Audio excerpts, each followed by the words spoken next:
আসসালামু আলাইকুম রহমতুল্লাহ। সবাই কেমন আছেন? আশা করি আল্লাহর রহমতে ভালো আছেন। প্রতিদিনের মতো আজকেও একটি নতুন রেসিপি নিয়ে আপনাদের কাছে শেয়ার করছি। সেটি হলো দেশি মুরগি ভুনা একটা রেসিপি। দেখতে থাকুন সম্পূর্ণ ভিডিওটি। আমি সব সময়ের মতো মশলাটা কষিয়ে নেব। যেমন প্রথমে মরিচ প্লাস পেঁয়াজটা আমি ভেজে নিব, তারপর বাকি মশলাগুলো অ্যাড করে দেব। যেমন মরিচের জিরার গুঁড়া, আপনার আদা গুঁড়া আর রসুন বাটা। আমি ভিডিওটি যেভাবে দেখাচ্ছি আপনারা সেভাবে অবশ্যই ট্রাই করবেন। দেখুন অনেক মজা, অনেক টেস্টি হবে। দেখতে থাকুন সম্পূর্ণ ভিডিওটি, এবং ভিডিওটি কেমন হলো অবশ্যই লাইক কমেন্ট এবং শেয়ার করবেন।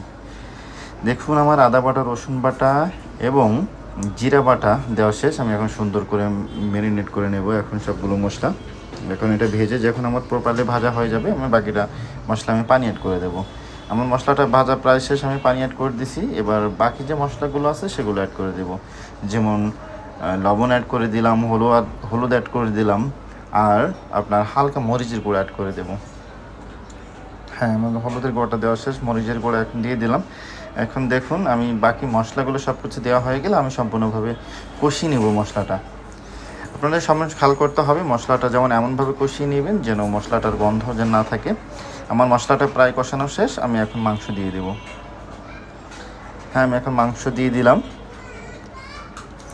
মাংসটা সুন্দরভাবে, আমি একটু কথা বলে রাখি যে মাংসটা আমি কখনো পানি অ্যাড করবো না, শুধু পানি ছাড়া সুন্দরভাবে কষিয়ে কষিয়ে মাংসটা আমি রান্না করে ফেলবো। দেখতে থাকুন সম্পূর্ণ ভিডিওটি। দেখুন আমার আসলে সুন্দরভাবে আমি মিশিয়ে দিচ্ছি আপনার মাংসের সাথে মশলাটা। আমি প্রথমে 5 মিনিট ফুল আছে আমি মাংসটা কষাবো, তারপর হালকা আছে আমি মাংসটা কষাবো। দেখুন আমার মাংসটার ফাইনালি কালার চলে আসছে, আর কিছুক্ষণ বাদে আমার মাংসটি রেডি হয়ে যাবে ইনশাল্লাহ। দেখতে থাকুন সম্পূর্ণ ভিডিওটি, এবং কেমন হয়েছে ভিডিওটি অবশ্যই লাইক কমেন্ট শেয়ার করবেন। দেখুন আমার ফাইনালি লুক।